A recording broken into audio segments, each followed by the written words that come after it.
देखिए, हम गांधी जी का जीवन संक्षिप्त पढ़े, संक्षिप्त में जीवन परिचय पढ़े। क्या उन्होंने देश के लिए किया, क्या उन्होंने अपने लिए किया, क्या उन्होंने अदर कंट्री के लिए किया, इसको हम लोगों ने पढ़ा। अब आगे हम पढ़ेंगे गांधी जी का जीवन दर्शन। सच में गांधी जी का पूरा जीवन किस आधार पर बीता है, गांधी जी अपना जीवन किस आधार पर बिताए, गांधी जी चाहते क्या थे। देखिए, गांधी जी का मुख्य जीवन दर्शन का प्रचार रहा। पहला सत्य अहिंसा, दूसरा अहिंसा, तीसरा निर्भयता और चौथा सत्याग्रह। देखिए, गांधी जी जो थे, सबसे पहले जो उनका मुख्य जीवन दर्शन था सत्य था। कौन सा था? सत्य। वो सत्य के मार्ग पर चलना चाहते थे, चलते भी थे। वे जानते थे, वे बताते थे कि व्यक्ति के जीवन का जो सर्वोच्च मूल्य है, व्यक्ति के जीवन का जो सर्वोच्च कमाई है, सर्वोच्च जो उद्देश्य है, वह क्या है? सत्य है। क्या है? सत्य है। वे कहते थे कि सर्वोच्च मानव मूल्य का मनसा वाचा कर्मणा पालन करना, यह सत्य की बात थी गांधी जी की। गांधी जी चाहते थे कि लोग सत्य के मार्ग पर चले। गांधी जी चाहते थे कि उनके मूल्य सत्य हो, उनके अर्थ सत्य हो, उनके भाव सत्य हो। कौन चाहता था? गांधी जी। गांधी जी का अगला मार्ग था अहिंसा। कौन सा मार्ग था? अहिंसा। अगर कहीं पर किसी प्रकार का हिंसा हो रहा है तो गांधी जी नहीं चाहते थे कि उस हिंसा का बदला हिंसा के माध्यम से हो।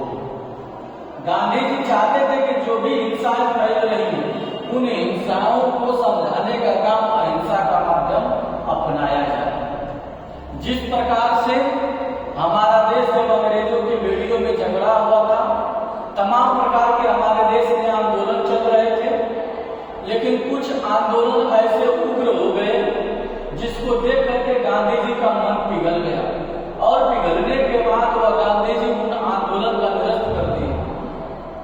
समय का इंतजार किए, फिर धीरे धीरे देखे कि वो चीजें सभी लोग समझ चुके हैं कि हम किसी का जान लेकर के हम आजादी नहीं प्राप्त कर सकते हैं। लोगों ने उनको जांचा परखा, तब लोगों ने एक साथ आवाज उठाई और देश में आते आते 44-42 आते आते लोगों ने एक साथ नारा दिया, भारत छोड़ो आंदोलन।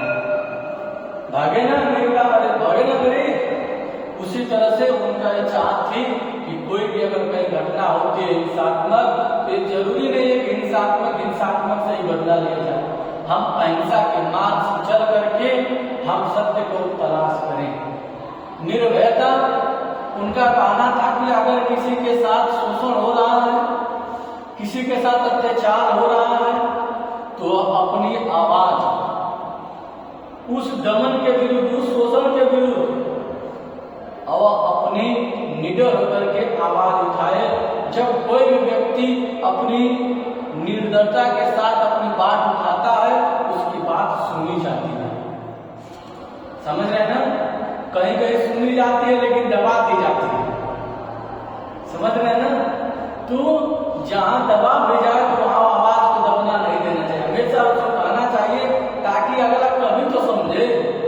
इसलिए अपनी आवाज को हमेशा निडरता के साथ उठानी चाहिए। अगला है सत्याग्रह। अगर कहीं कोई आपका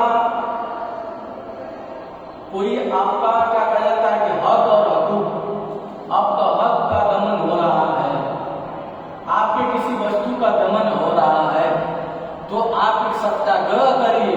वो सत्याग्रह कैसा होना चाहिए? सत्य का दृढ़ता पूर्वक पालन करके अहिंसात्मक ढंग से अपनी मांगों को पूरी करेंगे। जिस प्रकार से प्यारे प्रश्नों याद करिए हमारे देश में, क्योंकि भारत ही एक ऐसा देश है जो भारत के लोग चाहते हैं वो नहीं मिलता है, जो नहीं चाहते वही जबरदस्ती मिल जाता है। जिस प्रकार से भारत के लोग सोचिए, उस भारत के किसानों की जान लगभग 850 चली गई, लेकिन इतने जाने जाने के बाद किसी ने अहिंसा का सहारा नहीं लिया। अहिंसा के बल पर, सत्य के बल पर, निर्भयता के बल पर अपने सत्याग्रह को जारी रखा और उस सत्याग्रह पर विजय भी प्राप्त की। अंत में हमारे देश के किसानों ने उस काले कानून को किसके बदौलत, सत्य के बदौलत, अहिंसा के बदौलत, निर्भयता के बदौलत, सत्याग्रह के बदौलत अंत में प्राप्त विजय कर ली। कि नहीं की? बोलिए, वापस लेना पड़ा ना।